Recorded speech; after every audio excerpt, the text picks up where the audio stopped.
Independent fact-checking and corrections are encouraged. Can we get a cup of coffee in here, please?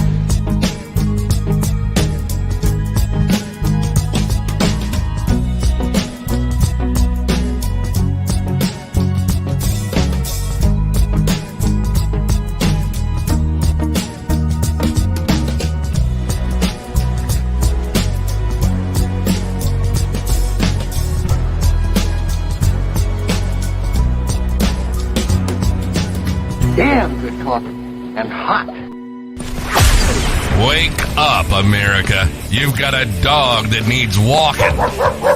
That's right, sunshine. Just put on a big pot of strong coffee and get ready to type your little hate mail with your opinions about kumbaya and flat earth insanity. Stand-up comedy? You want stand-up comedy? Well, we've got sit-down comedy. It's time for Coffee with the Dog. You make me laugh. Yes, you do. You make me laugh. Day in and day out. Oh, I love The Rock. I want to go to a mosh pit now. Wait, let's listen to him rock out. I love the way they end it. Like almost like Rush, right? Sawyer. Kind of a Tom Sawyer meet whatever. Messed up lyrics. You picked a good day to stop by, folks. Good morning. It is today? Tuesday, April 25th, 2023. April feels like it's going a little slow. Generally, April is a pretty quick month, but this one's been too many weeks, the way it works out, weekends and stuff.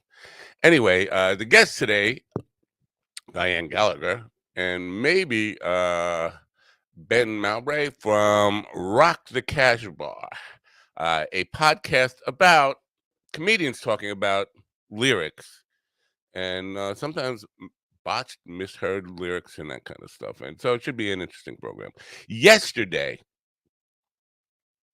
a lot of stuff going on yesterday, but the thing that caught my attention more than all the crap about who's getting fired and who's not getting fired and cable TV news is the Matthew McConaughey thing. Matthew McConaughey, the art of living, did a live stream yesterday. And listen, people were upset at the end when a sales pitch came for, I don't know, walk on water course or something, one of these self-help course pitches, online course, or I guess it's online, with the likes of Tony Robbins and Dean Graziano and Marie Florio. If you saw, though, and they were part of the advertisement and promotion of that stuff. If you saw that stuff and did not expect the pitch, blame yourself. Don't blame Matthew McConaughey.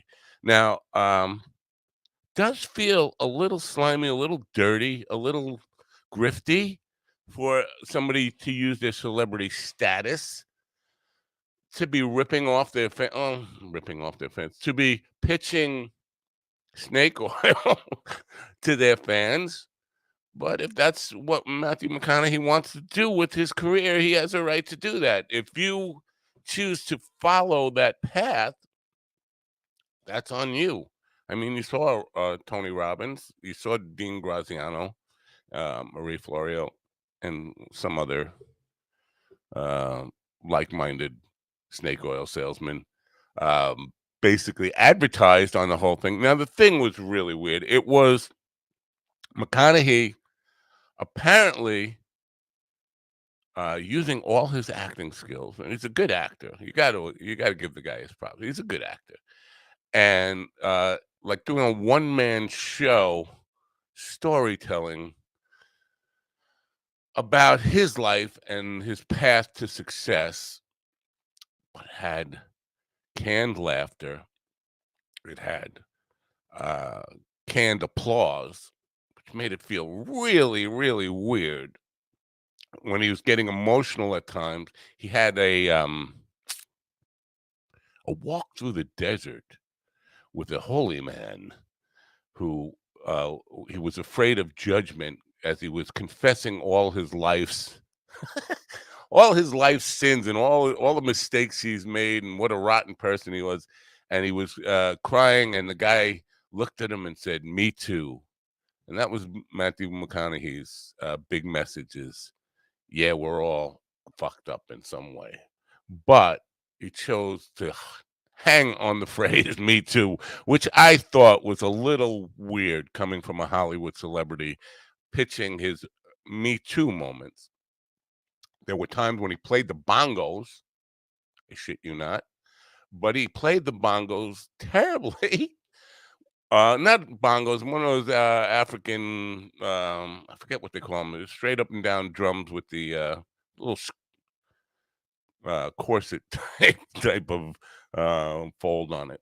Anyway, he's playing it with one hand at a time. The other hand just sitting there like he didn't know what to do with it. And me being the that's all I can be. In the chat room, there was a live chat room with it.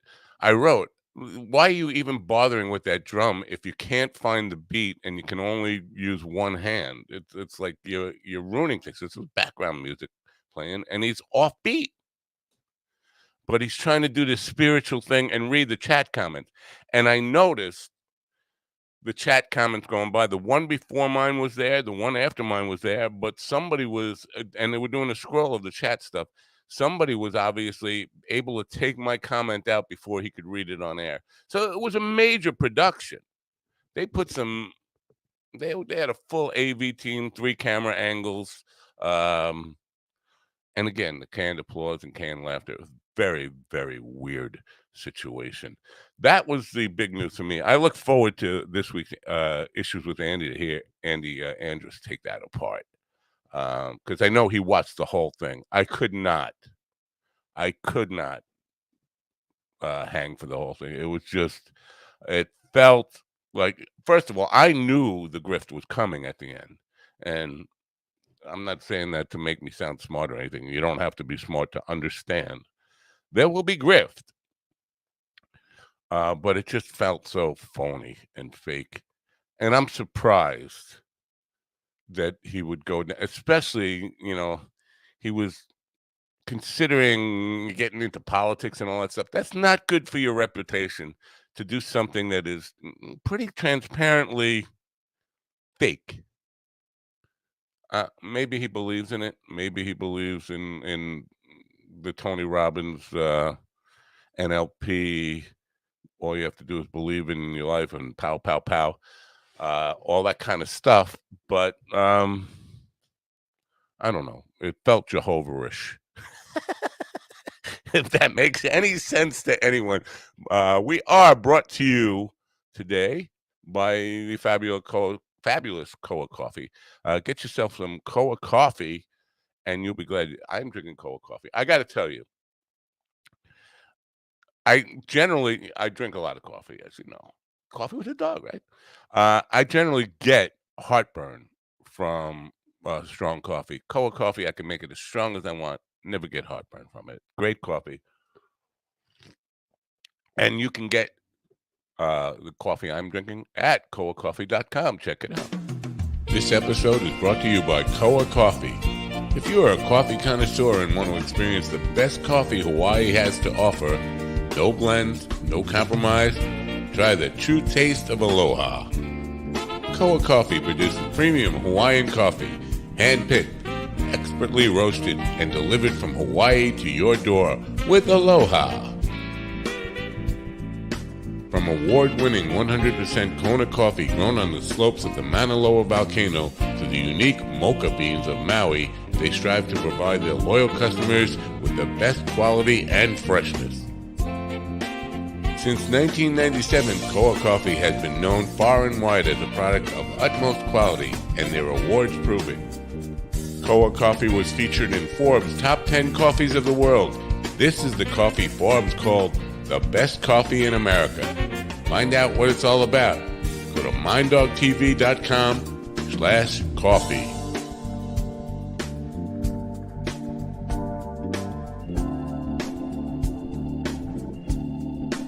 This is Jake Jolly, director of Clay Zombies, and you are listening to the best in radio, the big dog of the airwaves, Mind Dog Radio. Oh yeah, Jake Jolly, Jake Danger Jolly. Get yourself some Koa coffee, and you'll thank me for it. There is a special going on right now. There's a coupon on minddogtv.com.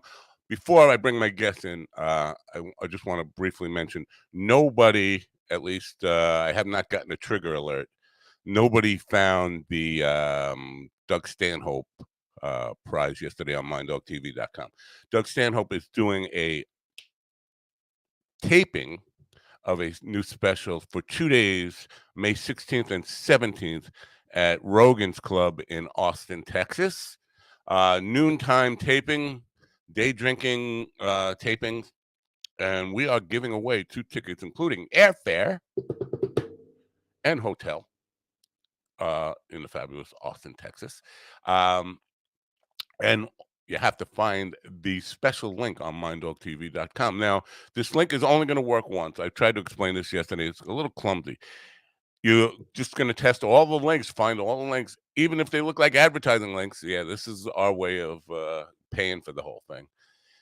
You click on the link, it will take you to a page to say, congratulations, you've won. Once you get to that page, you have to fill out the forms and do it correctly with a real name, address, and all that stuff. You can't use any fake names or any of that stuff, because in buying the airline tickets, they want to attribute it to a real person. Anyway, you're going to win 2 tickets to see both shows, both days taping Doug Stanhope's, I guess, new special in Austin, Texas. My guests today are the hosts of Rock the Cash Bar. Rocking the Cash Bar. It's a song that features comedians discussing song lyrics. And it's a cool thing today. My friend James Utley, who's a comedian, just said he's drinking coffee and listening to The Clash. He just posted that on his Facebook page. I thought that was a good omen. Anyway, they're here now. Please welcome in Diane Gallagher and Ben Mowbray. I hope I'm saying that right, to my Coffee with the Dog show. Guys, welcome.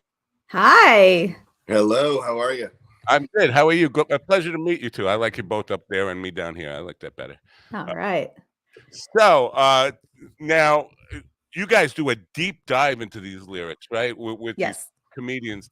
How do you go about matching up the comedians to the songs? We let them choose.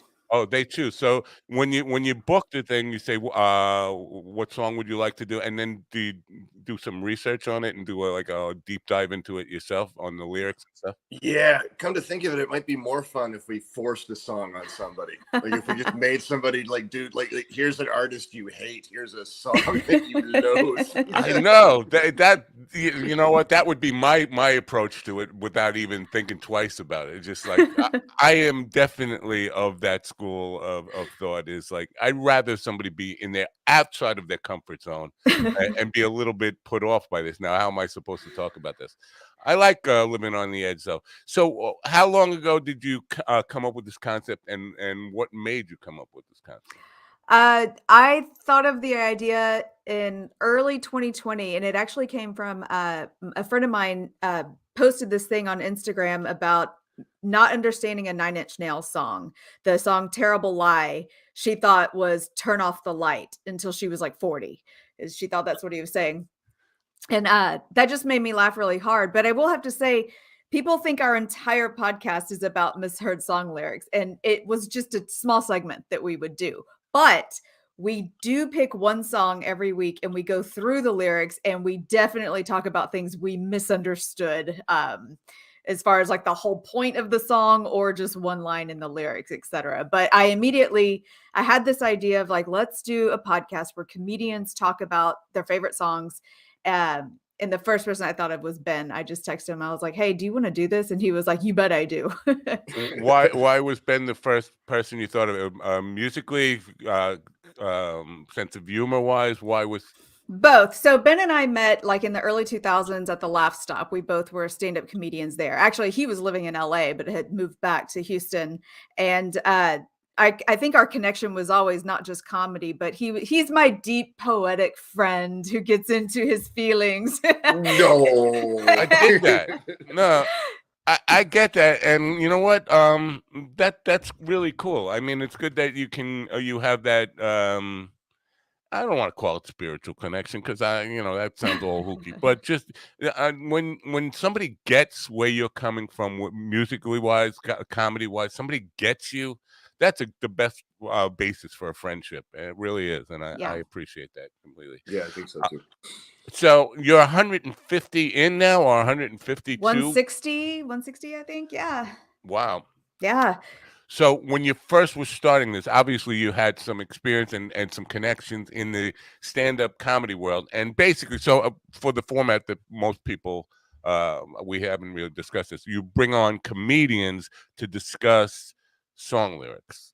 Right. So a lot of time it used to be a comedian guest every 2 weeks, but now we do it once a month, and sometimes we slip them in more. But sometimes it's just Ben and I. Like he'll pick a song one week, I'll pick a song, and then we have a Patreon drawing where our Patreon guest gets to choose a song we talk about, and then we have a comedian guest. But yeah, we just started kind of pouring through all of our comedian friends and roping them in to do it. And everyone's so receptive to it. I will say everyone loves the idea and just jumps on with enthusiasm. I've never had to twist an arm.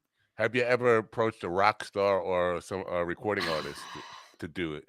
I mean, I'd love to. We just, make us more famous. Oh, I can get you publicist. Believe it or not. Well, here's the thing.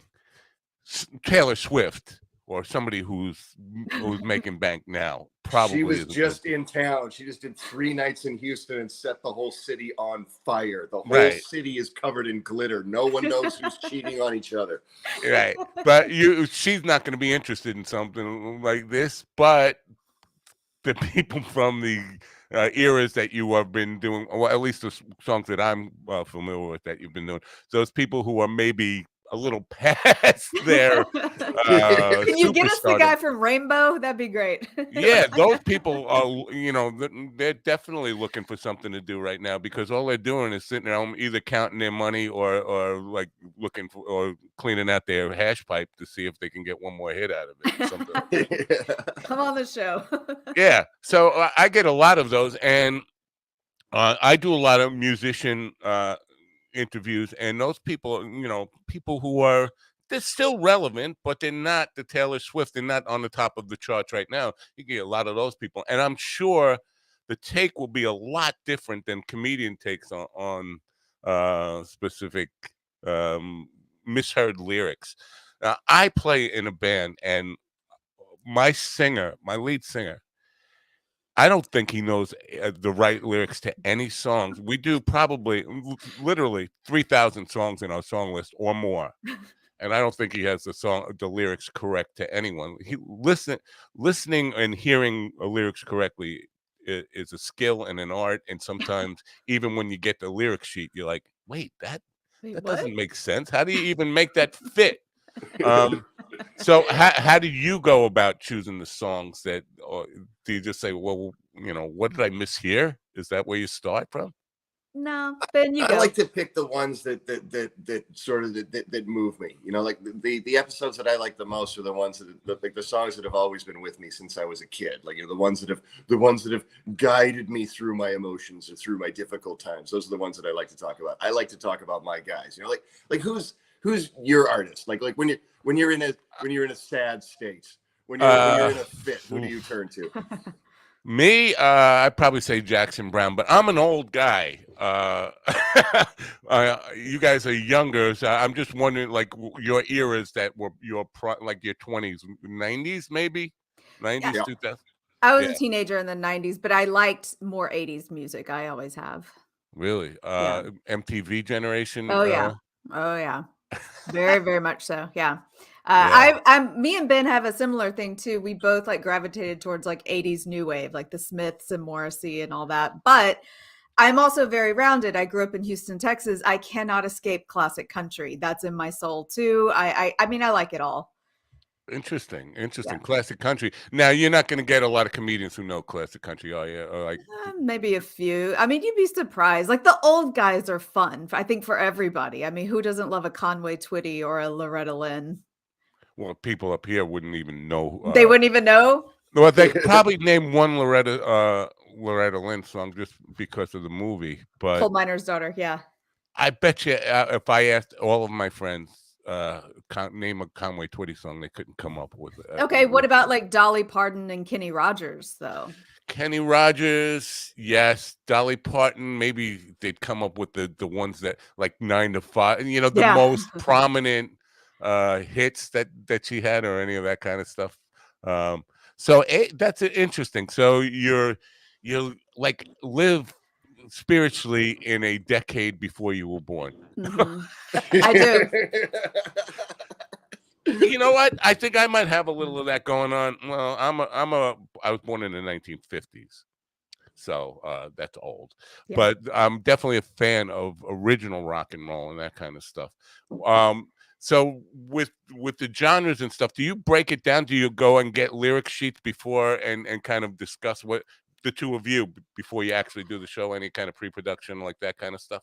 Yeah, sort of the first segment that we do like a loose introduction and we sort of talk and get to know each other. But the first real segment that we do is me being a total dipshit, reading the lyrics all the way through. Like we do it line by line, and then I get a little professorial. I get very English professor about it. It's like, okay, and here's the intro. Now we're getting to know the characters. Here's the conflict, that kind of thing. It gets there's definitely a little dipshitty element to it, but but I cop to it right away.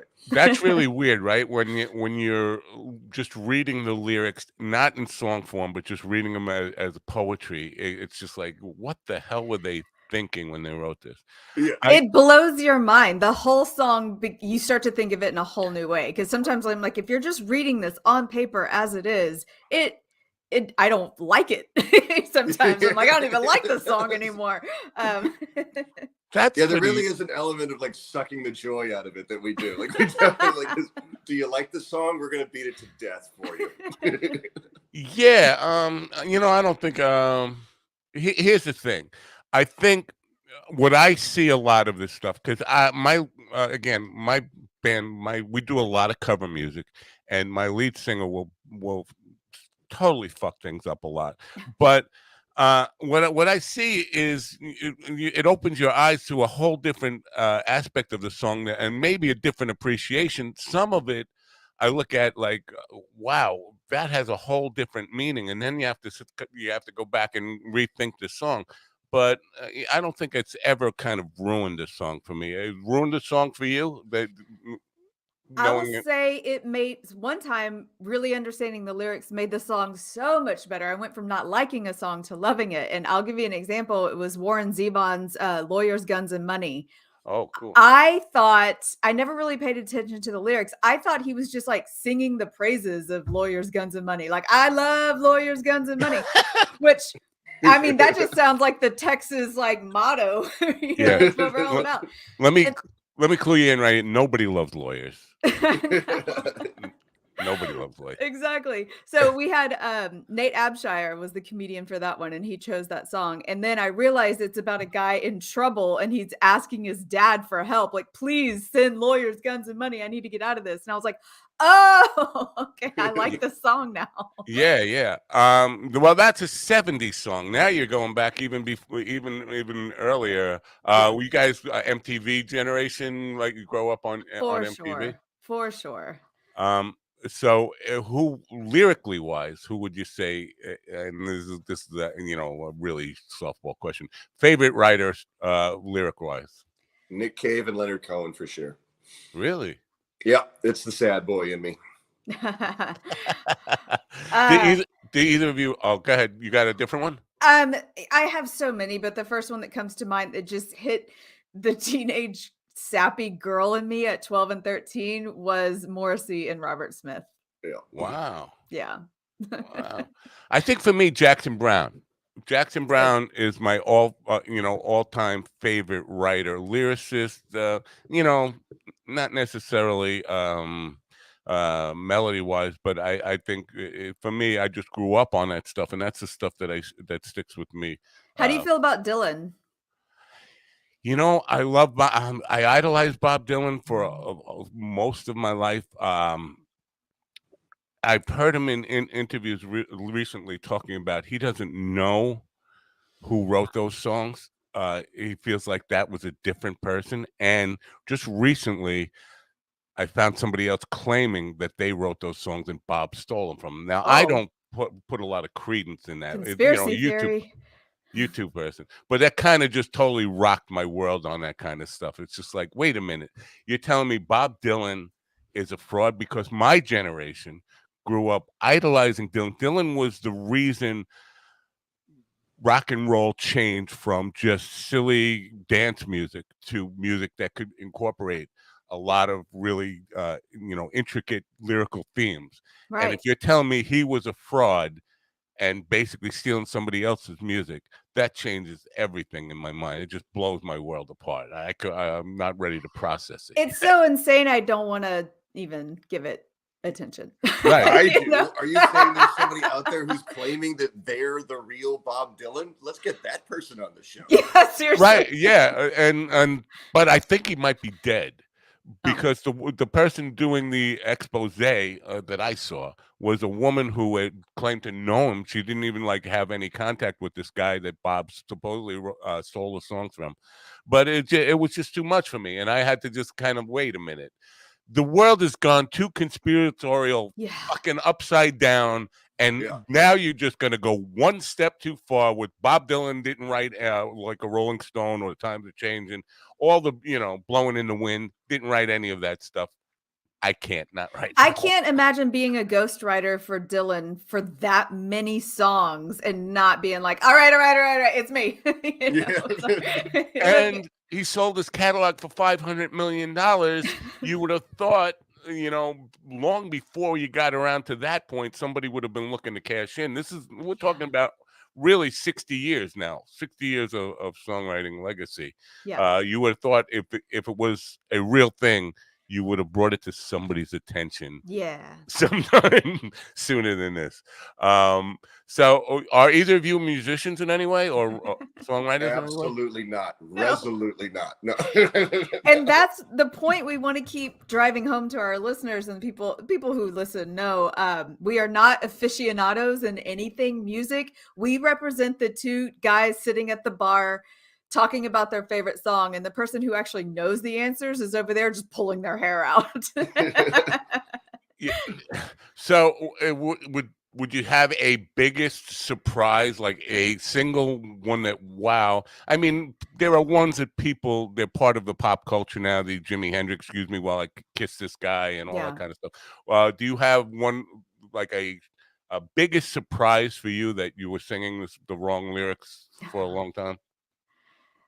It wasn't wrong lyrics that was the biggest surprise, but it was turn around bright eyes. Like the idea that it was a proper vampire love song. That was the one that was the real eye opener for me. Do you remember that episode, Diane? Yes. Oh my gosh. I Wait, had no what? idea that was a vampire musical. Yeah. What? I always thought it was about a cat. Total No. Eclipse of the Heart is a vampire musical.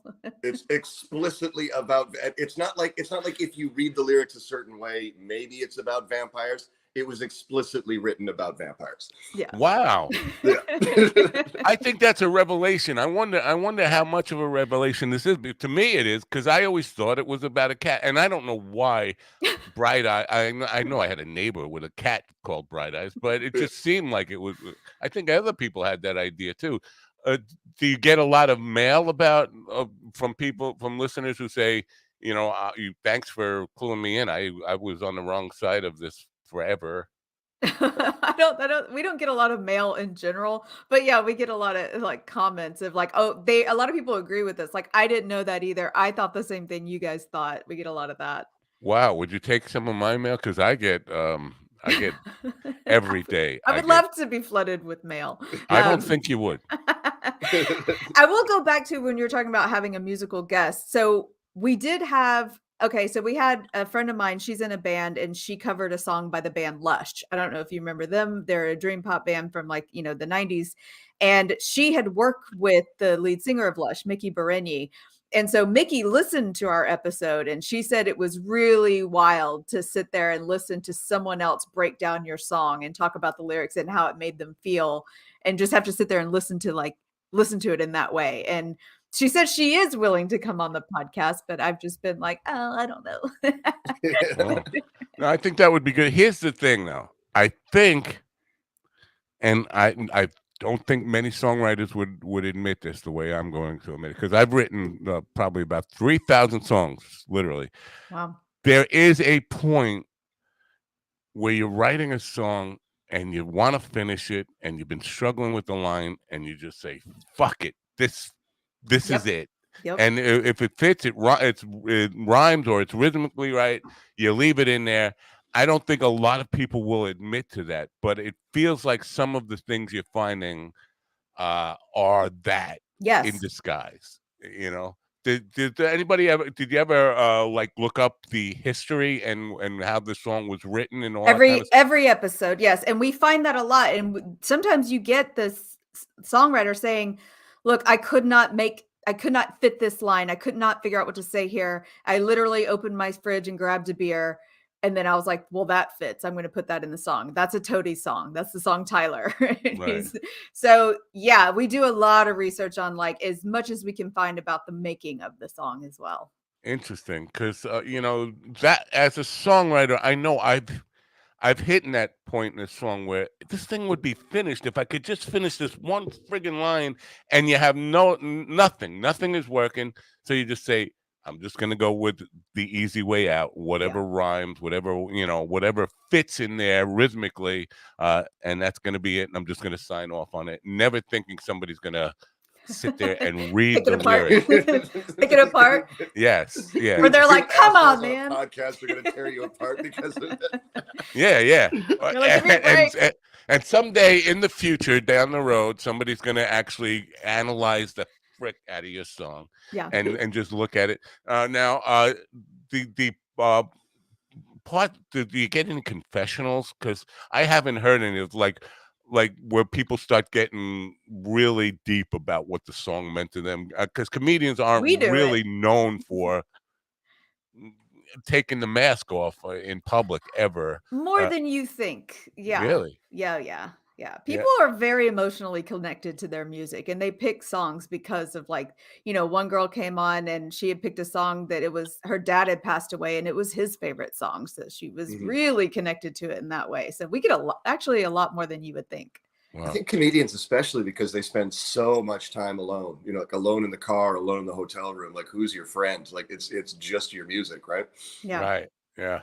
Now, when you were growing up, your main music when you were teenage years, what was your main bag that you listened to, both of you?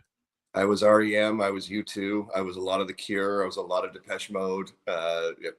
Elvis Costello and I became very, very close friends when I was about 16 or 17 because I see myself as a jaded intellectual, and Elvis Costello did a really, really good job of expressing that personality.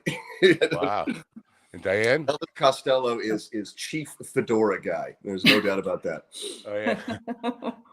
Well, I've already mentioned a lot of the same ones, but I did, I liked a lot of 80s and stuff, and I liked The Cure. Depeche Mode is my all-time favorite band. We're about to do an episode on Depeche Mode this week. We're going to record this week. But I also was into a lot of punk and metal and grunge music. So I loved Alice in Chains. I was a fan of Nirvana. I like some of the heavier stuff. I like Dead Kennedys.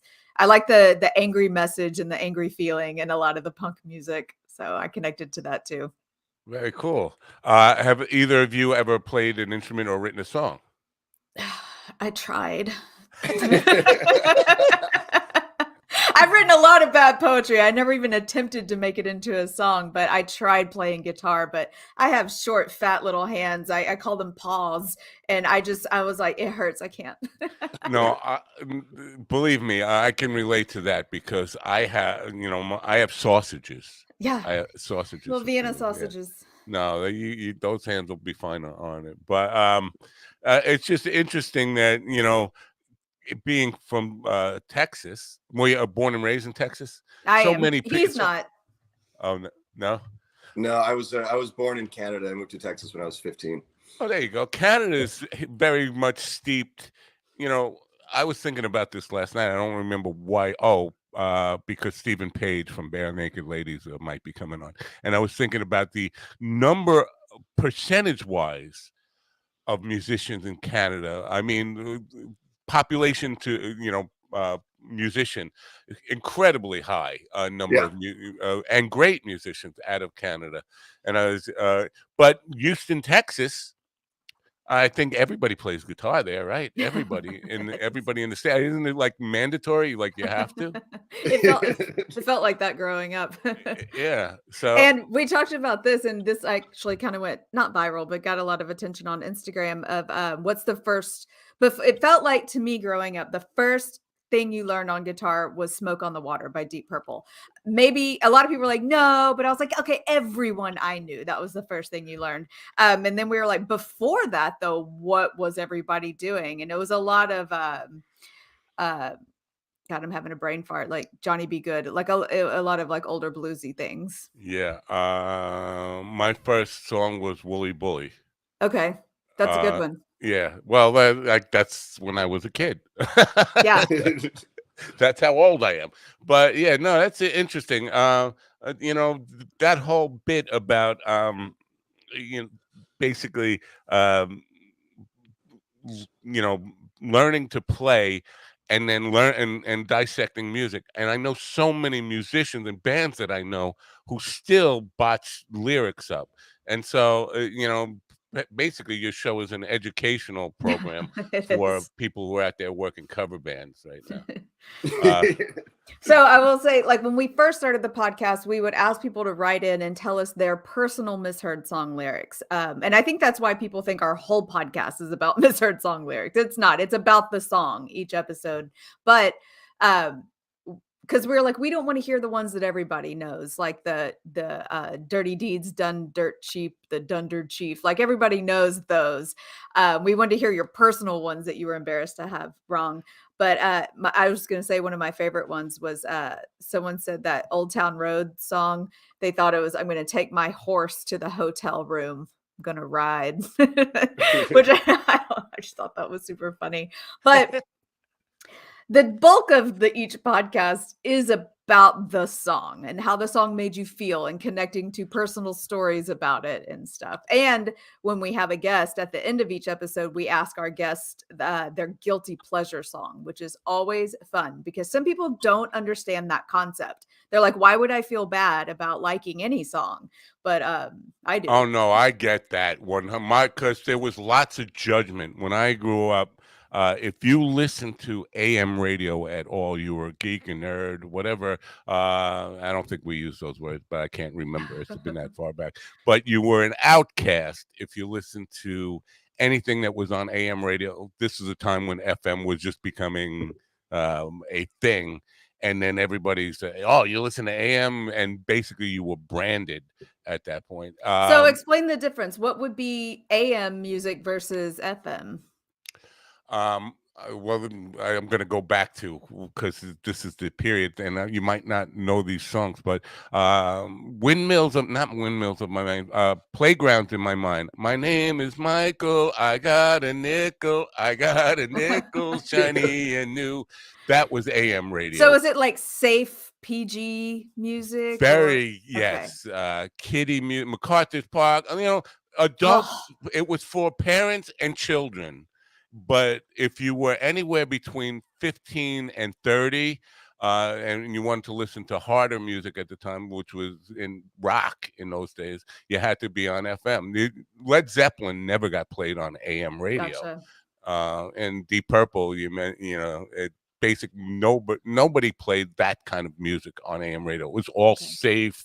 The Beatles were the hardest thing on AM radio. Gotcha. So it was a transitioning time, I guess, in radio. And then later, when punk became a thing, it was just like that was AM wouldn't touch that stuff, and that's when AM just became talk radio and all that kind of stuff. Yeah. Yeah. FM was like a dark alley, or FM was like the space under a cool kid's bed. Yeah. I like that. Either of you have any experience in radio? None. No. No. We just have experience in not being shy and liking to hog the mic. My, so now I'm just curious, when this idea, who had the idea? Did you have the idea together, or? I did, but then we kind of developed it together. We got together and kind of talked about how we wanted to structure it and what we wanted to do with it. Okay. Any surprises along the way as far as production wise or expectation wise about how it would be received or any of that kind of stuff? I'm constantly surprised by how absolutely ignorant I am. Like every episode we do, like I discover something new. My biggest reveal for me was that, did you know that the Violent Femmes are not, in fact, two gay girls singing love songs to each other? No, I didn't know that. My whole life, I thought that was the whole fun of the Violent Femmes. I thought they were two gay girls singing horny love songs to one another. I thought every time it comes out of the bar, it's like we're all no, it's three dudes from Wisconsin. Yeah, I get that. Believe me, that's one thing where I am totally, I just assume that kind of stuff all the time. Bare naked ladies, I thought for probably the first five or 6 years I knew about them, I thought it was bare naked ladies. Like, they sound like guys. I don't know if I want to see these chicks naked. Yeah. So that's pretty interesting. Now, I want to talk to the guy from the Bare Naked Ladies, because he had to know, like when he was because he had to work his ass off on 1 week. Like it must have taken him 9 weeks to write that song 1 week, and the whole time he had to know how absolutely annoying it was going to be. Don't get me wrong; it's a great song, but he had like this is an earworm. It's going to eat people's brains. Yeah. No, that's interesting because I was thinking about that song. There's a line in there. What I forget now. There's a line in there that I wanted to ask him about that just would not go, in today's world, because everything is just like gone so crazy with cancel culture and like you can't say that and can't say this. Forget what. There's a line in there though. That and it'll come to me probably after we get off the air today. Any of that like cancel culture kind of stuff creeping into your approach to what you do, like music wise, finding stuff that I will say this. I grew up loving Michael Jackson, and I don't want to touch it. We haven't done a Michael. We've done all the famous people. I mean, we're 160 episodes in, and I don't want to touch a Michael Jackson song because like you have to talk about him. And I'm like, I don't want to. I just want to talk about the music. Exactly. Right. Yeah. I found some things online, and I thought there was a Michael Jackson one in here that would surprise me. Biggest surprise of misheard lyrics that for you personally. So like, wow, that was a shocker. Can you think of your biggest surprise? No, okay. Put us on the spot because I mean, 160 episodes in, I think we found one every single song that I mean, just like little things. Like we just had Greg Warren on. That episode is out this week. Everybody go watch his special. And he's notorious for picking terrible songs. And but it makes a great episode. But he chose "She's Like the Wind" by Patrick Swayze from Dirty Dancing. Wow, I forgot that one. The first line is "She's like the wind," and I thought he was saying "She's like the wind through my dreams," and it's literally "She's like the wind through my tree." Through my tree. Yeah, I was like, no. That's kind of a surprise to me. I have to admit that I would probably never listen to the lyrics in that song. I think most people do. I don't.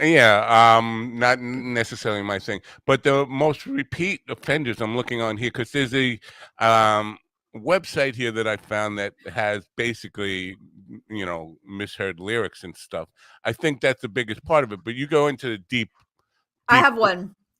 The biggest shocker to me was Seal's "Kiss from a Rose." It's "Kiss from a Rose on the Gray," not Right. grave. And I'm like, what? Yeah. How?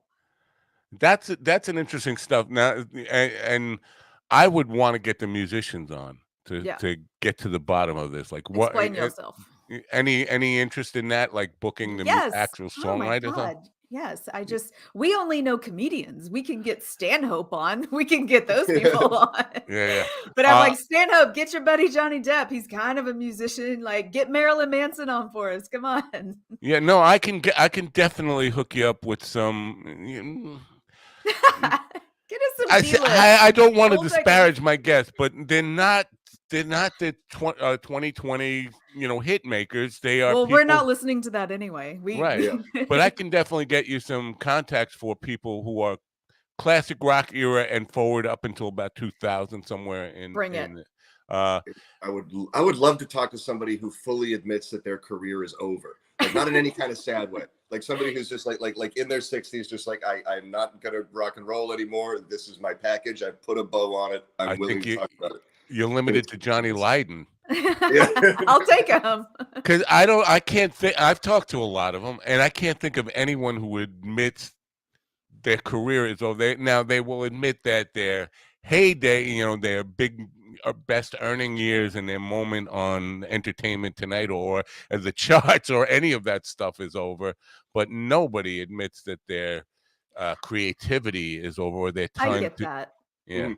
I mean, I haven't done stand up in 9 years. I quit like the day I found out I was pregnant. And but I never want to tell people I stopped doing stand up because I'm always keeping a notebook and I always got like one little pinky toe imaginary on the stage. Like I'm going to go back. I'm going to get back up there.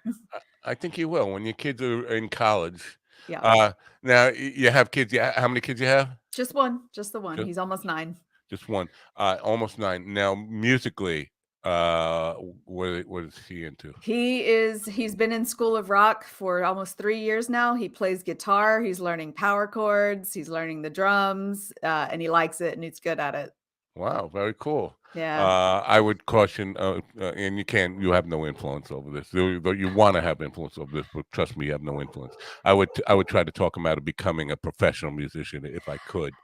No, he's too smart for that. I am pushing him more towards engineering. That's more his bag, but I always want him to play. Yeah, they did that with me too. It didn't work. It didn't work. So now when you do, because the last episode I saw, now I can't think of the guy's name. Damn it, I hate that one. Senior moment, but it was a Phil Collins song. Oh, Rob Mungle. Yeah. Yeah. But he wanted to talk about now. I don't want to disparage the guy, but he wanted to talk about things technical about the recording of the song and things. Some things that. Did he get it wrong? Yes. Okay. Well, he's not a music guy. He's not gonna. a musician either. Yeah. Yeah, I know. So does that stuff matter to you, or you? Not in the slightest. No. We wouldn't even catch it. No. It wouldn't even catch it. And it makes us happy when that's what I was saying. People like you who know are pulling their hair out. And I'm like, then write us in. Interact with us then. Yeah. And it's not like I want to be right. It's just I can imagine the songwriter or producer listening to that and saying, I don't know how that got spread around. That's not how it went down. Exactly. And that's why we wish if this podcast would grow, we could do the first half with like just us idiots talking about it with the actual songwriter in the waiting room. And then they come on and tell us everything we got wrong. Oh, that would be incredible. Yeah. I know. Recently, I had Kenny Aronoff on, who was the drummer for John Cougar and Mellencamp. Okay. And we were talking about Jack and Diane and how that song came about to be, especially because the production is so weird. It's just this really This is the guy small who did the song. drum fill on Jack and Diane? That was because there were the 2 drum fills from my era that if you were a musician, they were the holy grail of drum fills. And they're not the hardest, but they're the most impactful. And that's Phil Collins, In the Air Tonight, and the Jack and Diane. And Kenny, first of all, he gave a nod to Phil Collins because Phil Collins' record had just came out when he was in the studio doing that. Yeah. But going through the mechanisms of that song and just learning about, how that came to be, that's a really, really cool thing. But there are so many, misunderstandings about how things came to be. Tell And him to come on, because we did a Jack and Diane episode with our friend comedian Paul Odo, and it's a very funny episode. And of course, we're talking about the lyrics and sucking on chili dogs and stuff, but we talk about the drum feel and the music of that as well. I'd yeah, love to hear his side. I yeah, read an article, and it must have been about this guy, but I read an article that I don't know if it's true, but they were saying that John Mellencamp was just like, okay, and then we're going to do a drum fill. So the guy had like 4 minutes to think of like, this is what I'm going to do. It's like, now here's your moment. Like, go ahead and try 15 seconds from the booth to the drum set. Like you better come up with something super creative, or your career is over. Now, Kenny Arnoff had gone to music school. He was going to be a orchestra conductor, orchestra percussionist, and he gave that up to kind of pursue rock and roll, and his dreams coming true. And now all the pressure's on him in that 15. He talks about 15-second walk from the drum booth. What the fuck am I gonna do? yeah. Yeah, and That's amazing. yeah. Oh, it's and the reason I had him on was specifically to talk about that song, because the production in that song is so surprising to me as a musician, that you can go from this really, small acoustic sounding thing, and then all of a sudden break it out into this big old drum fill. And the kicker for this, and I don't want to spoil it for you, but he was doing that big drum fill, and he ran out of drums, and he just thought, well, I'll just do a triplet on the end here, and I know expecting they're gonna hate this. And they, you nailed it. And it was like the perfect thing, and they were happy with it. But he was like lost. And then out of drums, so I just and just flubbed the end of it. I have to go And listen to it again now. very cool. Yeah, It's amazing. 15 seconds can change not only your life, but everybody else's life as well. Like, like how many human minds that drum fill is in. Like that nervous walk to the drum set. Yeah. And unbelievable how that paid off. Should teach people lessons in trusting themselves. I don't know how many episodes we've done where we were like, this song was the first take. Like the demo, that sometimes it was just a demo and they're like, nope, that's it. That's what's going out. I think was it one of the Cyndi Lauper songs that we did was one take, first take? Yeah, Jack and Diane was not supposed to be on the album. It was a throwaway song, and it was like, what? There's no reason to even include this song. It was just not thought of.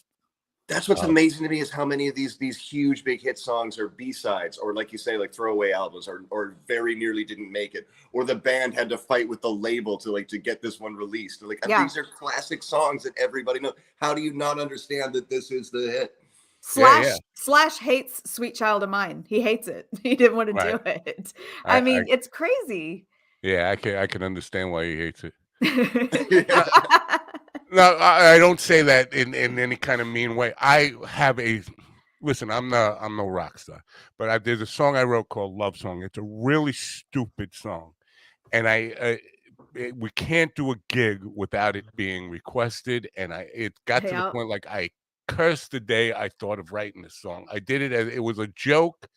I never wanted to really play it in the first place, and it's the most requested song that we play, and it's just like, oh man, I hate this song. I wish I would have never written it. It's just My dream guest would be a rock star just like you, who hates the song that they're most famous for. Like, we get Axl Rose on to talk for 90 minutes about how much he fucking hates Sweet Child of Mine. Yeah.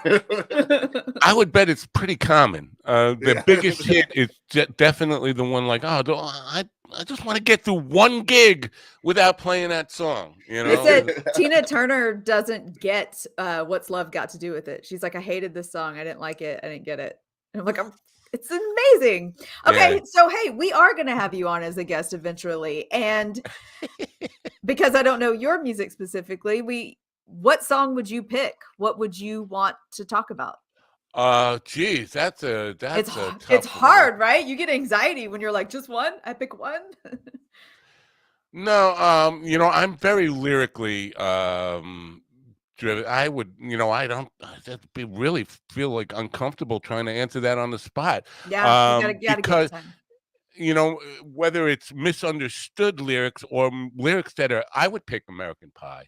Oh, that's a good one. We haven't done that yet. We tell our guests, pick a song that connects with you emotionally, a song that you have a story about. And that helps people. They're like, oh, well, this song means a lot to me. Like, we had comedian Jason Lawhead on, and he chose I Can See Clearly Now by Johnny Nash, because it was like hearing that song at a certain point of his life, like changed the whole trajectory of his life. Like that's what we want. We want the Mhm. story. Right.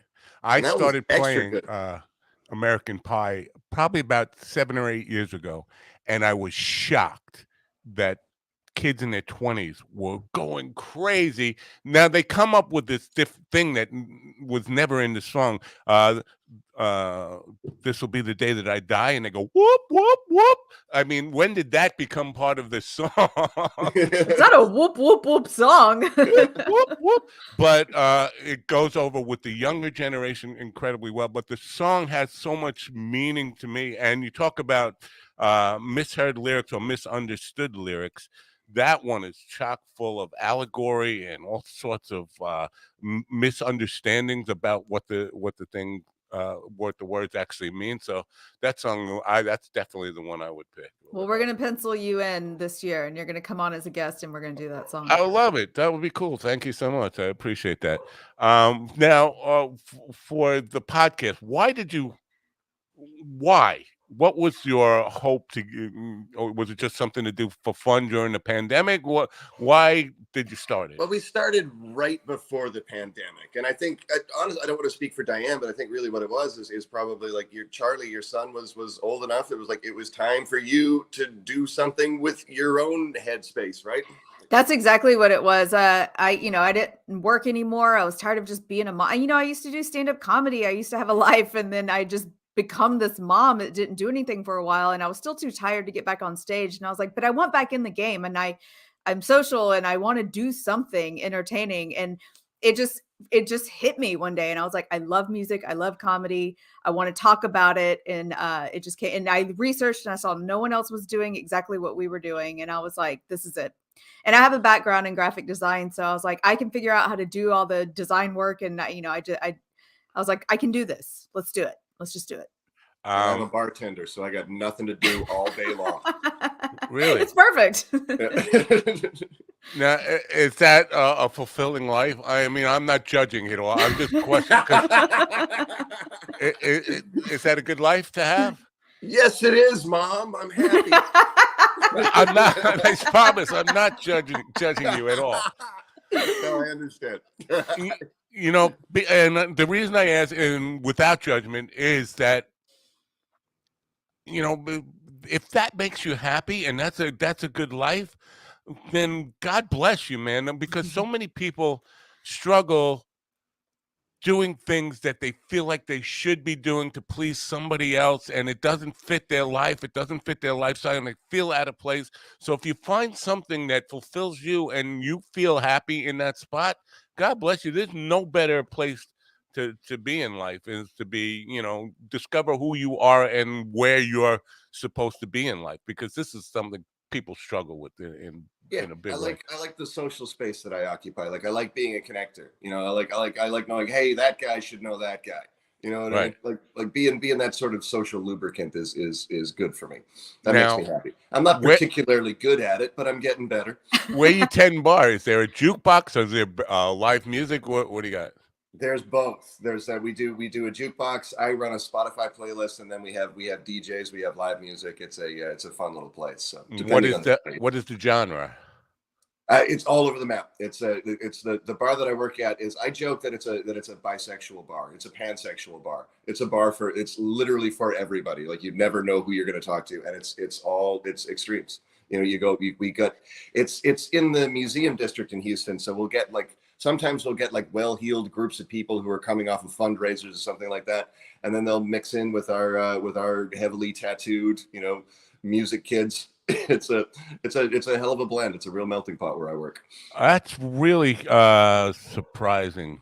Mm. I've spent some time in Texas, but not in the Houston. I was on West Texas, but Houston is not what people who've never been here think it is. I mean, right. Well, all the big Texas cities in has this Texas. really conservative The idea rural in areas. America's Yeah. mind. We think of Texas, and which is really weird because it got founded on the idea of being a rebel state. Right. But now people look at Texas and all they see is red, right? They see red And you're- because it's all farmland that votes red. But when you get into the major cities, they all vote blue. It's not what you think. We used to have the biggest LGBT parade in all the nation, bigger than New York, bigger than San Francisco, and it's still running strong.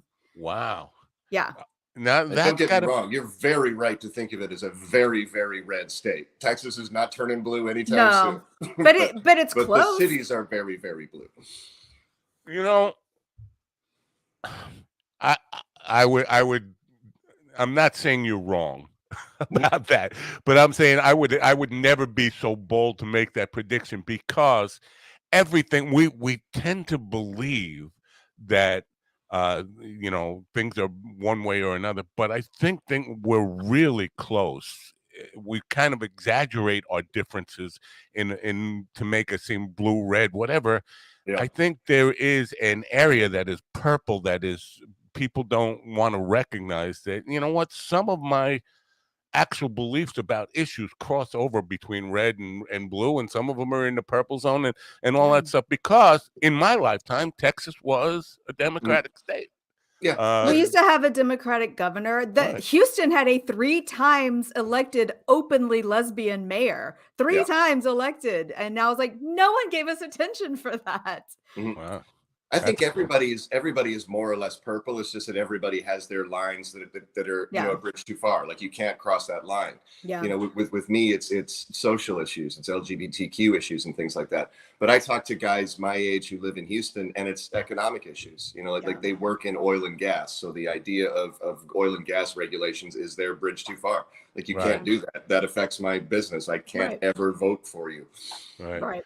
So radio-wise, in the Houston area, is FM radio still a thing? I don't know. I don't listen to it. I don't even have my radio programmed in the car. I don't either. I've been listening to podcasts and my own music, for 10 years. I haven't listened to the radio and I don't know how fucking long.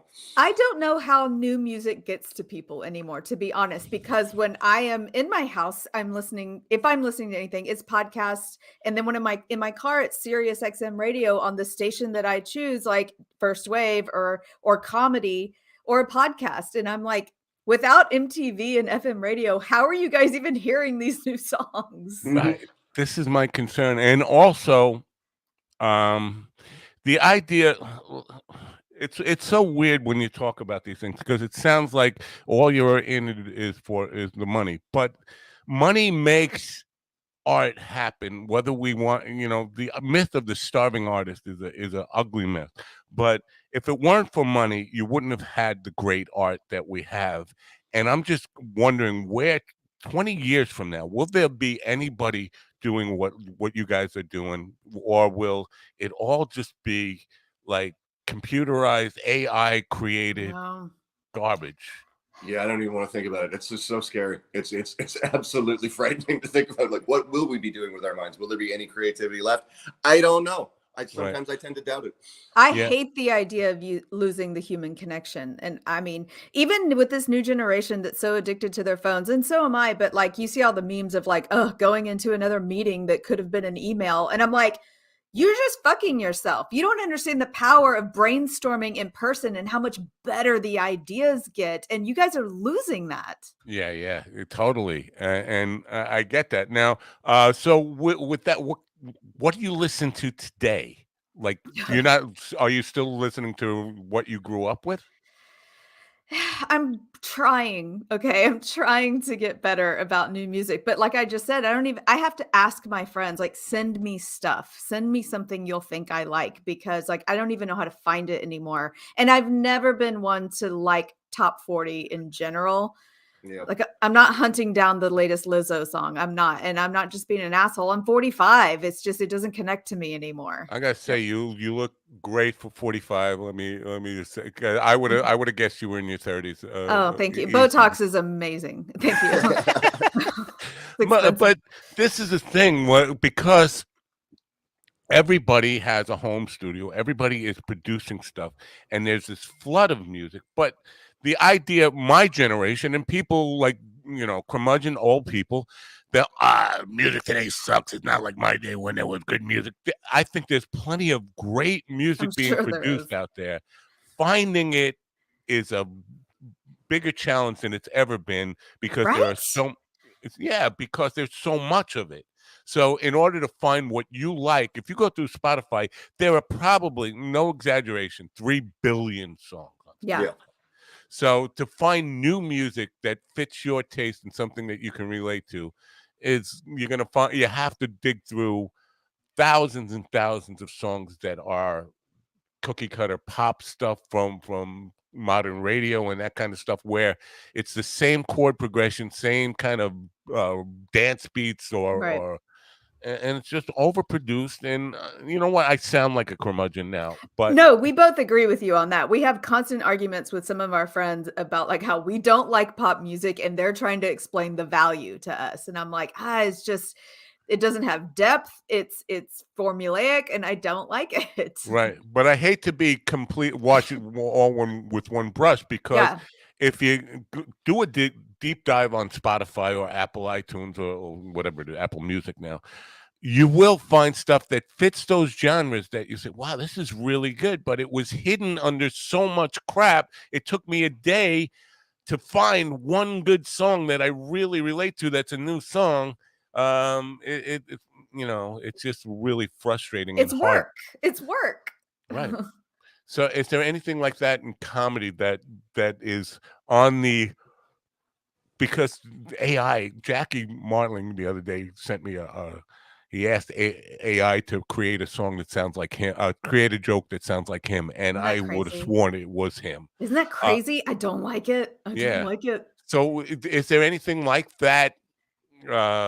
Just oversaturation to the point where it becomes computerized drum machines for comedy. I You know mean, what I mean? there's always Synthesized been comedy. there's always been hack premises and overdone material for sure, but I don't know, Ben, what do you think? I don't think AI could take over comedy because comedy is reflex. You know, like it's not. I don't. And for me, it's personal stories. AI can't bring up the shit that happened in my bathroom yesterday. I mean, like that's gross. I didn't mean to go bathroom, but Yeah. it's personal No, stories that people yeah, connect to. no, I get it. But here's where musicians went wrong with technology, and I think it's a pitfall for comedians too. It becomes, I'm getting writer's block, and just put on a drum machine to give me a beat and start writing a song like that, and then the song gets done, but it has a robotic or very Right. stiff feel to it. I Right. think if because it seems so easy, I'm writing a new hour here, let's say, Mhm. and Mhm. I have this tool that can take care of 20 minutes for me pretty easily. I'm going to start using it, and then they start incorporating little by little, taking pieces of AI written stuff to perform. And before you know it, like 90% of your material is computerized. And this is what happened in music. I watched Yeah. it happen. Right.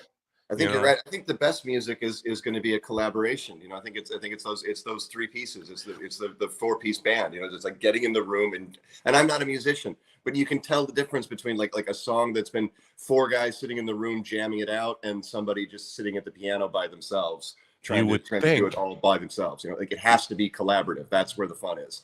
You would think, and I agree with if you're paying attention. But going back to the Kenny Arnold thing with John Cougar Mellencamp and Jack and Diane, Mhm. Yeah. that is a drum machine That's throughout the whole song. The only thing that's not the drum machine is the drum fill that comes into that break. which is the So, magic. Oh, but Kenny had to, and this was when Lindrums were first coming out, and Kenny had to learn the Lindrum. Like, guy came walking in with it, and we're going to use this on this song. And he's like, I don't know what that is. And so he had to learn to program it in the studio on the part. And that's where it just felt like really rigid. We need something to make this feel human again. Go out there and play a riff. So And let me say this real quick. The episode we're about to do is on Depeche Mode. And as you know, they were very open about in the beginning. They're a synth pop band. They used keyboards. They put their drum machine on stage. They weren't trying to hide the fact they didn't have a drummer. And it wasn't until, each album they tried to grow and change. And when the Violator album come out, they had decided, let's bring in a guitar. Let's start mixing like what people love about our synth stuff with a guitar and other music, and that album is the one that exploded for them. And it's when you do that and you start doing that collaboration of like, you know, a little bit of the synth and then bring in the real stuff that people like, oh, I like that. And they started getting like the album before that, like experimental with sound. They were going out to a train yard and like banging on metal and like, you know, recording those sounds and like, let's get some real stuff in here, not just play on our Casios. When you start playing with all your tools, I think you start making stuff that's interesting and good. Yeah, yeah, and I love taking the handcuffs off of artists and just saying, you know what, be free, Yeah. to create in any way that you want. And sometimes that can lead to good stuff, and sometimes it can lead to shit. But I think you have to be, Open to experiments. yeah, and willing to create shit in order to, you know, end up with something that's not shit. My hope for AI is people don't just lean on it in a lazy way, that they were like, how do I use this as a tool to make something good? I would share that, but You I don't think think that's so? being no, because I know human nature. And listen, if something is going to make my life easier and make it, you know, take a day's work and condense it into 20 seconds of me just coming up with key phrases and stuff to input, I'm going to go with that But don't you think the eventually. audience is gonna get like a little like, I'm tired of hearing this? I don't know. I think the audience is gonna start craving some individuality. Oh, I would, yeah, listen to your local FM radio station today. I know what top 40. I know what appeals to the masses. Yeah, kids don't. I'm not an old person who likes to disparage young people, because I believe in, especially in Gen Z, like in Mhm. Generation Next, whatever that is. But I believe in them more so than I believe in millennials. Right. But you know what? I think if you grow up with something, you don't know that there's something else you could have uh, uh, uh, been introduced to. Like, so if you grow up with radio always being that, you don't know that there's different kind. You have alternatives and different kind of radio and different kind of programming. You don't know it exists. You get locked into that. I don't Yeah. know. Do you choose the songs, or your guests choose the songs? Our guest chooses a song, but like I said, we do 1 week I'll choose a song, 1 week Ben will choose a song, and yes, we choose our own. Okay. And how often are you publishing? Every week, every Monday. Every Monday, at a certain time? Yeah, so what we do is, for if you subscribe to our YouTube, you get it early. You get it Sundays at 11. Everything else drops Mondays at 2 a.m. But yeah, every Monday. Now, you have comedians on as guests, and I know you say you do some shows without guests, but any because you were comedians and have a well full of any prospects of running out of cool guests anytime soon? I don't think so. We're finally getting to the point where people are asking us to be guests, which is pretty cool. That is cool. Yeah. That's cool. Now, tough guess. And I don't want to put you on the spot or get you to say anything bad about people, but I know Doug Stanhope a little bit, and I've heard him say 1,000 times he doesn't like music. But I That's know the first thing he said. So, what song did he? Do you remember what song he? Chucky's in Love, Ricky Lee Jones, because he had a story attached to it. Wow, that's pretty cool. Yeah. I don't think most people would even remember that song, because it wasn't like a huge hit, right? Chucky's in Love, maybe it was. Not really. I didn't know it. You don't know it. No, you didn't know it, because I'm thinking back now, maybe 1980. That's when that song, 1980. Yeah, it was right around there. Yeah, Ricky Lee Jones was not. I think she had one Grammy-winning album and then faded into the dust too. I mean, it's Texas Girl. Texas Girl. Texas Girl. Doug, Doug's gonna do Doug. We knew we were having him on. We're like, he's running this show, this episode. We have no control. Do you remember what Andy Andrews picked the song? Yeah, he did. Oh God, what'd he do? I can't remember. He's got an interesting taste, which is why it was his first concert. See, we have senior moments too. Hold on. I wow, can get it. Senior moments at 45. I mean, they're coming. After I had my kid, they started coming fast. Andy Andrews picked Quiet Riot, Mental Health, Bang Your Head. I don't even know that one. That Bang episode your got head. retweeted by Rudy Sarzo. Yes. Yeah. Yes. Mhm. The what does he play? Bass for He was the bassist for Quiet Riot. Yeah. yeah. Wow. So we got Yeah, I And know. See several other that? bands. I now it's coming back to me, but when you first mentioned the song, I was like, "Oh, I don't remember that one." But interesting. Um, anyway, I appreciate you guys getting up early and coming on the show. I really do, and I wish you a lot of luck with this thing. Now, goal wise, do you have any I don't know where you plan on taking this thing, or how long you plan on doing it for, or you just taking it as it comes? We're gonna do it until it stops being fun. exactly.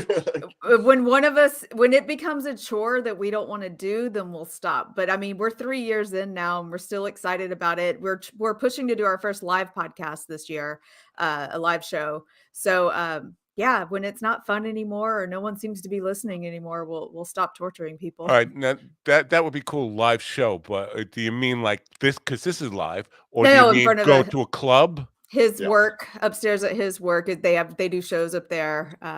Yeah, audience. Very cool. That sounds like fun. I'm trying to do something like that in comedy clubs here, though. Because and it's not like it's an original idea. Plenty of people have done it, but nobody's doing it here where I am on Long Island. There's nobody's doing actual live podcast shows from the club itself. And now I'm the reverse of you guys. I am a musician who more into comedy clubs Yeah. and doing stuff, having comedians on. You guys are when you guys have comedians on, but you're talking about music. I do have my fair share of musicians on too, but Yeah. I I'm more interested in comedy these days. It's always like that. It's such a kind of incestuous thing here where one always wants to do more of the other. It's always like that. Yeah. Sam Talent and I, 3 years ago now, we got into a discussion about who's cooler, musicians or comedians, and we both, chose. I chose comedians, and he chose musicians. Oh no, music is so much cooler. It's like no, comedy is so much cooler. It's the grass is always greener on the other side. Yeah. Yeah. Yeah. So, wrapping up here, who's who's the next guest? The Greg Warren thing was a great timing. Was that planned Yeah. or We were supposed to have him on last month and he was like, let's do it with my special drops. very cool? Who's up next, or do you know? I'm not sure. I have one friend in the pocket and sometimes she flakes out on me. Jenny Johnson, comedian. We'll see. But I'm actually not sure. Wait, Ben, Ben, you have a OnlyFans page?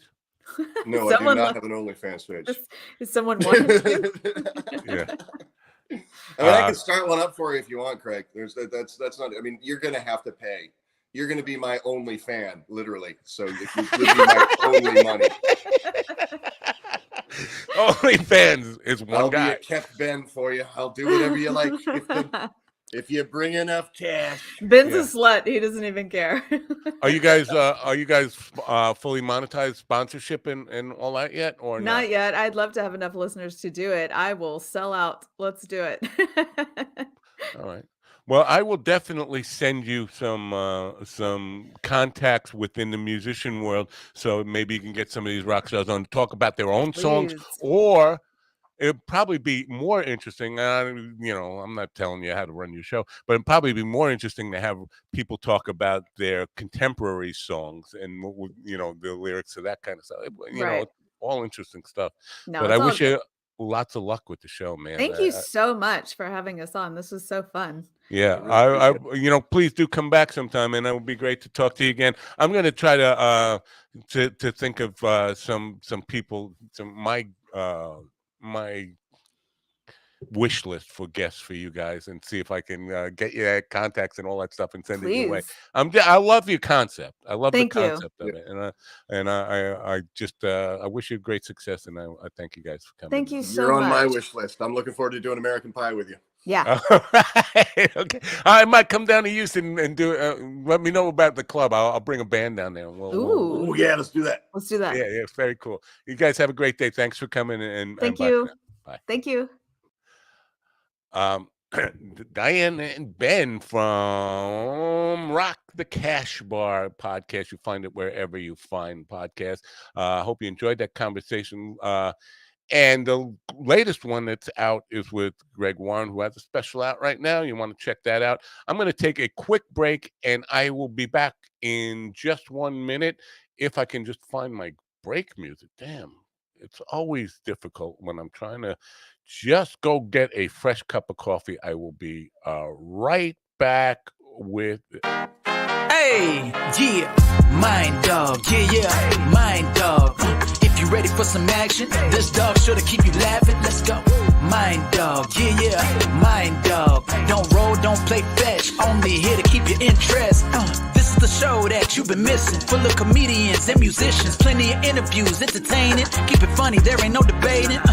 So authentic and straight raw, pushing the limits when they talk, doing it live when they stream. Mind dog TV, yeah, so crazy, getting intense. The dogs are wild, better beware before you hop over the fence. Mind dog, yeah, mind dog. If you ready for some action, this dog sure to keep you laughing. Let's go. Mind dog, hey, mind dog. Don't roll, don't play fetch, only here to keep your interest. Let's go.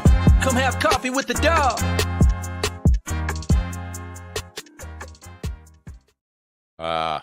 Good talk there. Really cool stuff there. Now, I was looking up some of the weirdest lyrics of all time. 18 of the most ridiculous song lyrics of all time. Some of them, Eminem is on the list. There's Black Eyed Peas are on there quite a few times. Miley Cyrus, The Clash, Should I Stay or Should I Go? Blurred Lines, Fergalicious. The Killers are on there quite a few times. Just, there are so many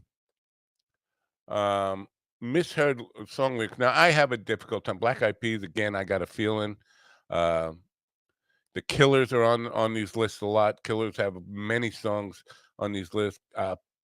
Puff Daddy, Jesse J. Wild, Justin Bieber. I wouldn't know any of his stuff. Coldplay. Again, I probably wouldn't listen to any of that stuff, but fascinating stuff anyway. Anyway, what was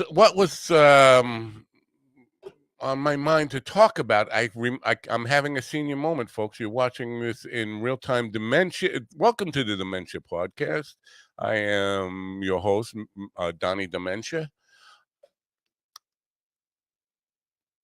I can't remember what it was. I'm not gonna stop trying to remember what it was.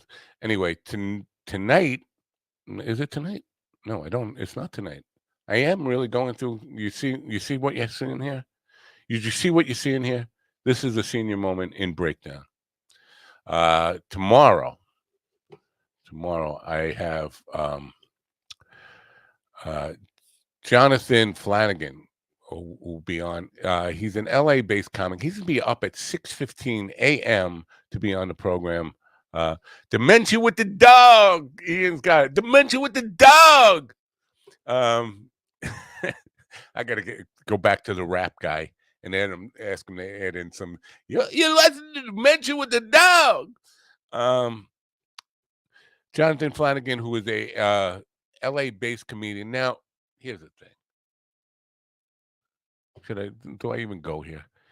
I've been getting a lot of requests from comedians that claim friendship with superstars, comedians, national names that you would know. And I check it out, and a lot of times people just talking. If you're gonna send a request in, there's no prerequisite of knowing people famous or being well established in the comedy scene. I have a pretty strong track record of taking newbies, people who have been in the game for 6 months. You don't have to lie to me to impress me. That's all I'm just going to say about that.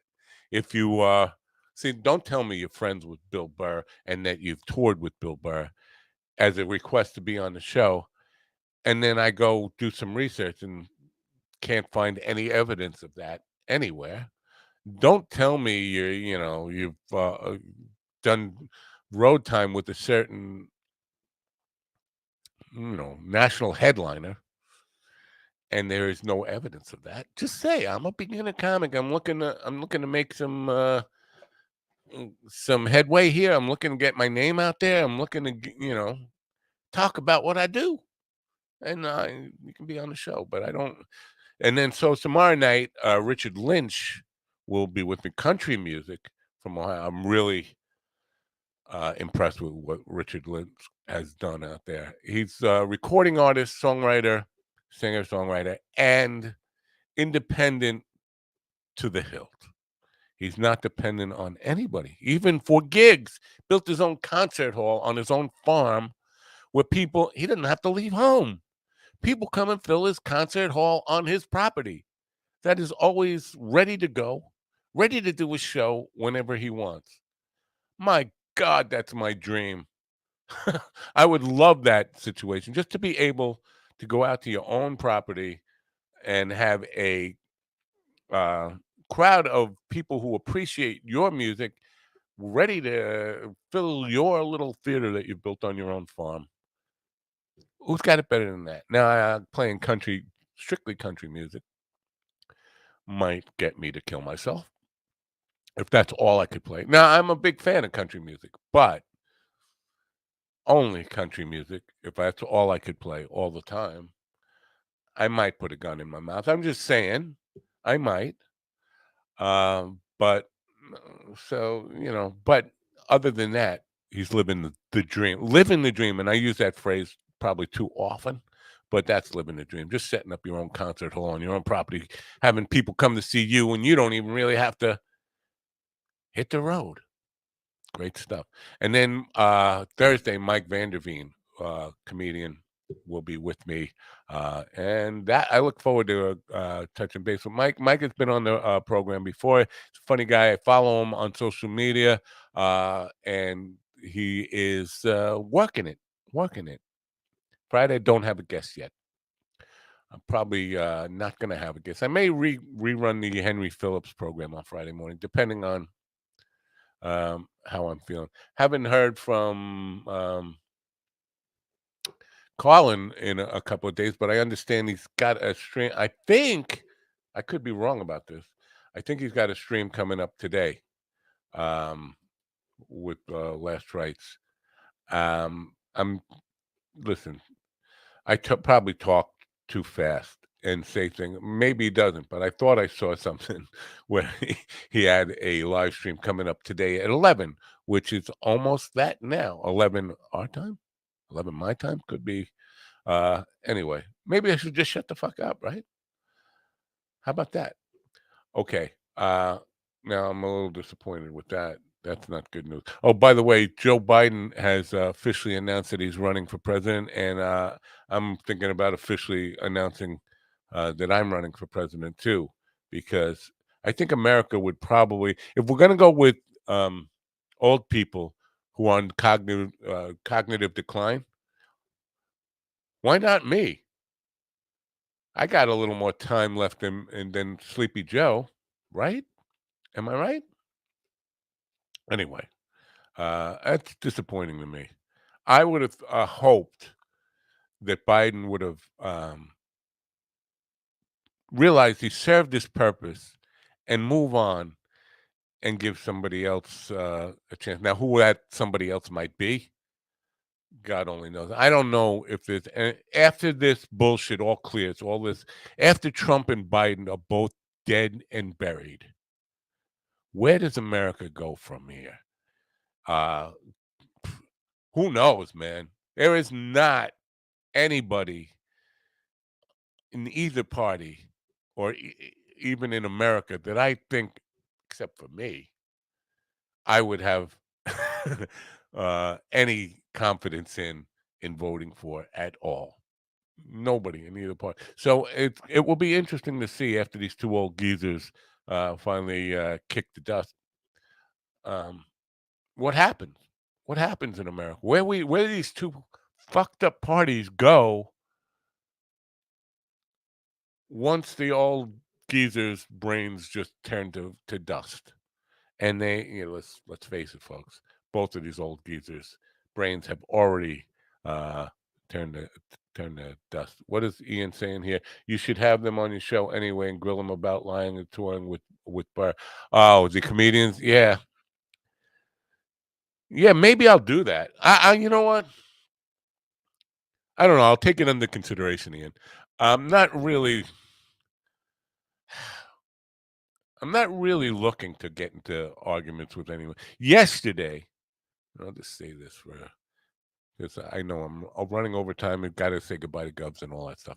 Yesterday, I got into an argument with some dipshit on Twitter, and I wish I wouldn't have.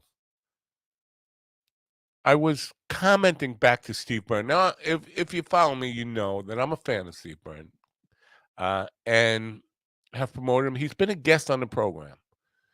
I'm not sure he enjoyed it. He's probably one of the few comedians I have had on who would probably give a negative review to the experience. But I remain a fan of his, and I have promoted his work. Yesterday, he was on talking about Jon Stewart on Twitter. First comment was about Jon Stewart and how Jon Stewart ruined. He didn't use the word ruined, but ruined comedy as far as political comedy, and by pushing it too far to the left and spawning, as he put it, all these far left comedians.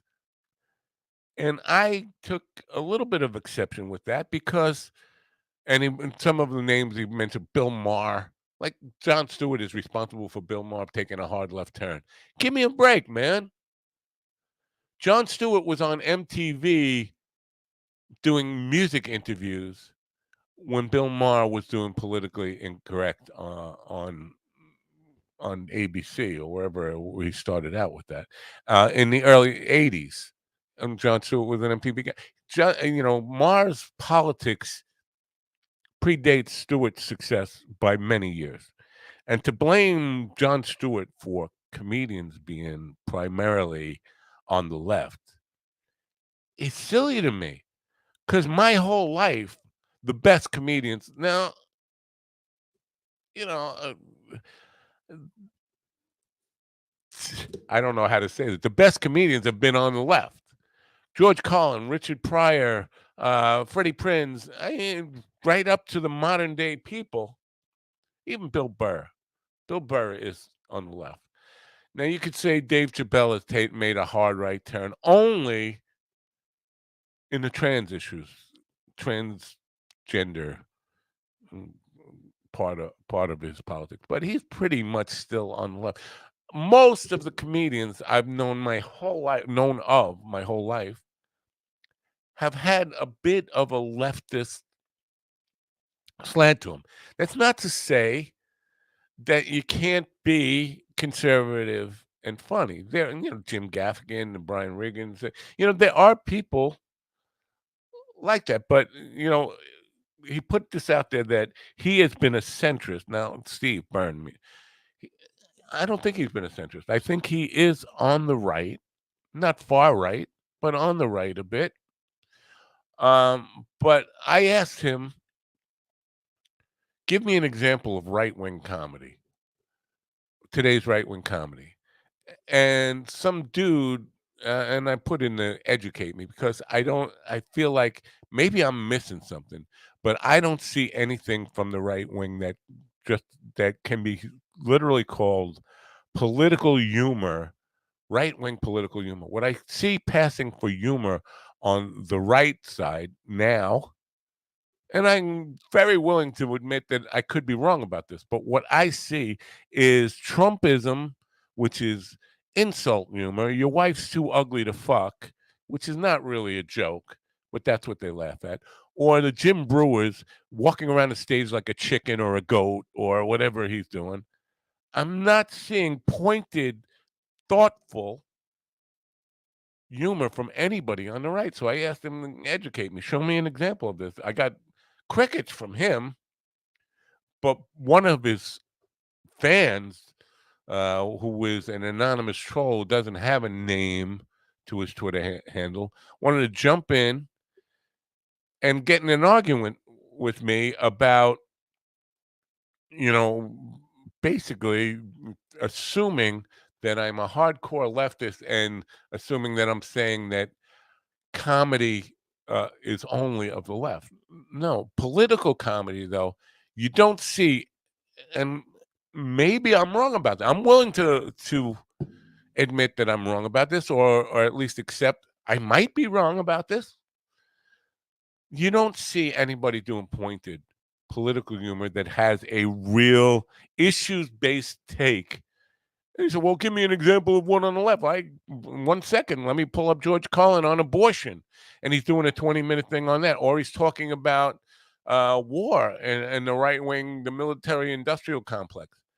The very pointed left-wing takes on political issues. You don't see that from the right at all.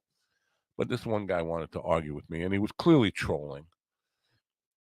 And I got caught up in this, and then finally I got to the point where I said, "What the fuck am I wasting my time with this fucking guy who's got 6 followers? He doesn't have a real name, and he's looking for a fight." And then he started, trolling the comments on my Twitter page, basically, and not admitting that he's a troll, coming on and arguing with stuff that, arguing with people who were leaving comments for me, just like invading my page. So I finally blocked the guy. But I don't know. There's no point in getting caught up in that stuff. And I try to talk myself out of it. And when I find myself doing it, smack myself and say, "What the fuck are you even giving this asshole a platform for?" Because a guy with 6 followers. Now listen, I'm not a follower prude. I'm in no position to be a follower prude. But on Twitter, if you have 6 followers, that means the people in your life, your friends and family, don't even give you the time of day. Because my first 100 followers on Twitter, now they may not actually follow me. They're not like interacting with me every day. But my real friends from my real life and my family were the first 100 followers. If you got 6 followers, that tells me nobody likes you. Nobody. You got no friends, you got no family. Nobody gives a shit about you at all. Again, I'm trying not to be a follower prude because, me with my number, whatever the hell a number is, compared to anybody else, my numbers are small. But it's not about that. It's about does anybody value you at all? If you got 6 followers, chances are, I'm sorry to say, nobody gives a shit. 6 people give a shit about what you say, and they might not be following you also. So why am I giving any energy to somebody like that? Something I'm learning to deal with, but slowly and surely. Anyway, what the hell? Oh yes, babe. Somebody's talking to me. Oh, okay. Well, that's interesting. I'm not going to belabor that point anymore. Anyway, I guess that's a show. Is that a show? Does it feel like a show? It doesn't really feel like a show to me. It doesn't feel like I really completed anything here. I do have some business to take care of. I appreciate you all stopping in. Be interesting. Again, the Matthew McConaughey thing is up there if you want to just browse around and catch some of the rare moments of ridiculousness with him playing bongos and talking about spirituality and his Me Too moment. There's some comedy in there, but you have to mind for it. But bail before the grift at the end. There's a little bit of grift in the beginning too, but that was the high. The stuff with Tucker and Don Lemon yesterday, pretty much taking over the news. Let me just briefly. I don't think people read. I do think too many people are reading too deeply into the cable news firings. I think it breaks down to pretty simple things. The billionaires and stockholders that own these companies, like employees that follow orders, follow instructions.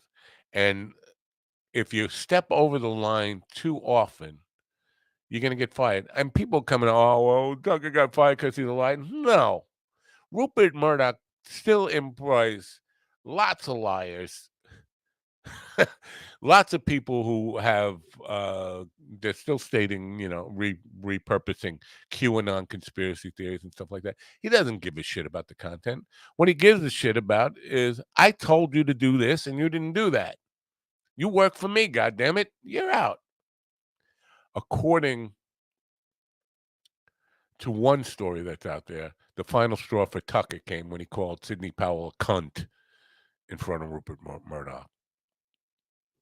That could be. That could be. I don't. That to me is as plausible as any of the bullshit reasons that people are putting out there. Don Lemon probably crossed the line with the brass at CNN, but the fact with Don Lemon is, I have as many people listening to me as listen to Don Lemon. The fact that I even know Don Lemon's name is a surprise. He's a nobody. And so to be shocked that CNN finally is starting to wise up and say, people who don't bring us any revenue, don't bring us any money, have no following, don't deserve a primetime show. It's that simple. Nobody's watching you. You're fired. Unfortunately, I don't work for anybody, so nobody can say that to me because nobody's watching me now. Mike Kaufman says Tucker was fired with no severance. I'm sure he's got a nice little cushy bank account. I'm not worried about Tucker going on food stamps anytime soon. He could always live on fish sticks. Gorton's of Gloucester, right? Is he the Gorton's fisherman?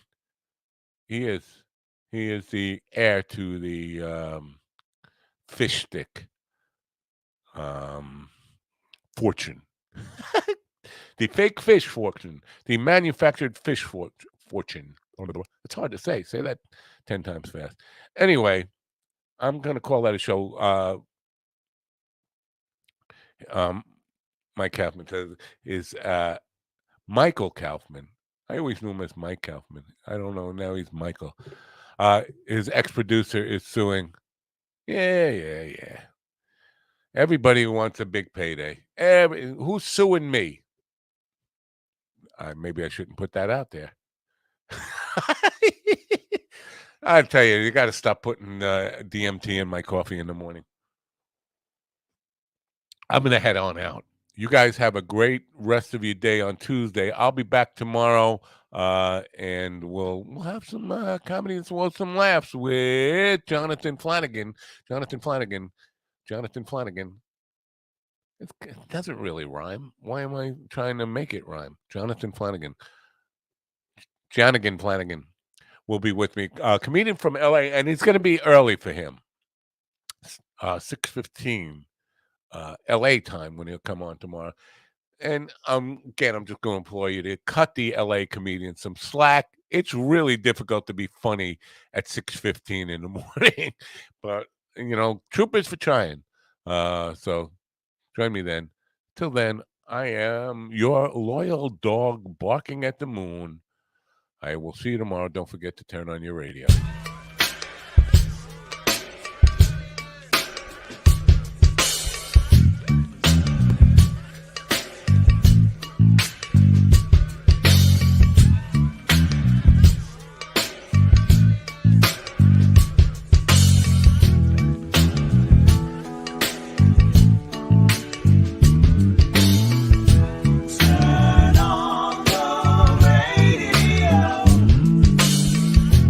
I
listen to me, listen to me now.